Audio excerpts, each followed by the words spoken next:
Conformément à l'article 178 alinéa 4 du règlement intérieur de l'Assemblée nationale, la journée du mercredi est dédiée aux moyens d'information. Respectueuse des lois la régissant, la Chambre basse du Parlement a examiné le mercredi 21 mai 2025 la question orale avec débat de la députée nationale de l'Echilombo Kabwenda adressée au directeur général de l'Office de voirie et drainage sur l'état de la voirie urbaine de Kinshasa. Par cette question orale avec débat, la députée nationale de l'Echilombo attend du directeur général de l'OVD des réponses claires sur la problématique de la voirie et drainage des eaux, un sujet de plus capital au vu des inondations récentes à Kinshasa et un peu partout à l'intérieur du pays. Quel est l'état de lieu de l'Office des voiries et drainages au regard de la mission assignée? Quelle stratégie mettez-vous en œuvre pour le drainage de la voirie de la ville de Kinshasa? Pouvez-vous nous donner, pour plus de précision, les interventions financières du gouvernement central de 2022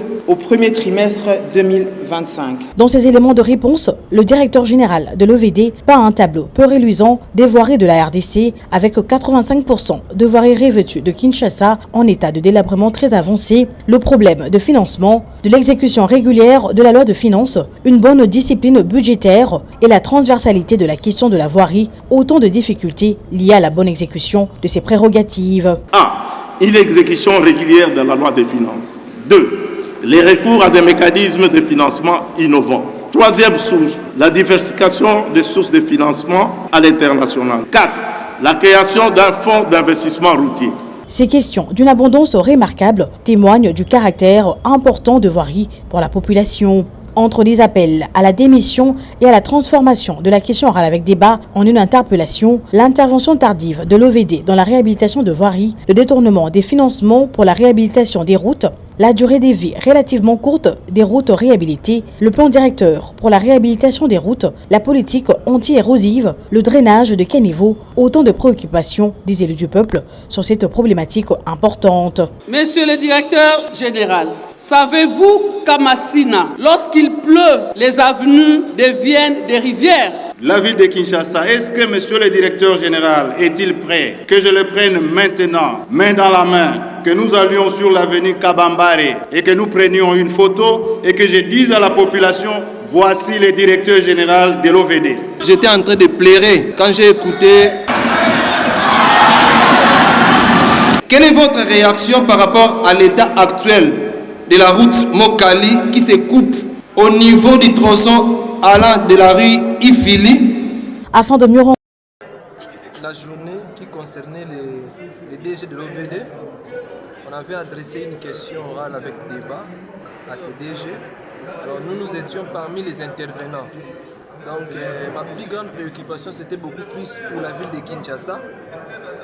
J'ai parlé d'abord du problème des caniveaux, des drainages et voiries, parce que selon les calculs, sur chaque jour la ville de Kinshasa produit 7600 tonnes de déchets. Alors nous avons un problème sérieux. Comment faire évacuer ces déchets? Alors c'était ma plus grande question que j'ai à poser au ministre et je crois qu'il pourra nous répondre parce que la plupart de ces déchets sont déposés au niveau des caniveaux et les caniveaux sont bouchés et c'est ce qui pose des problèmes d'inondation dans certains coins de la ville de Kinshasa. Ça c'était de 1. De 2, le ministre, j'ai proposé au ministre, je ne sais pas, parce qu'on se rend compte que le DG est dépassé. Il ne sait pas gérer la ville de Kinshasa. La ville de Kinshasa est dans un état de délabrement très avancé. C'est toutes les routes.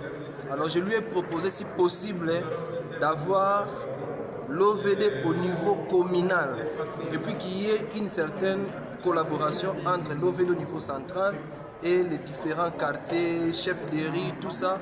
Je crois que ça serait une très très bonne chose.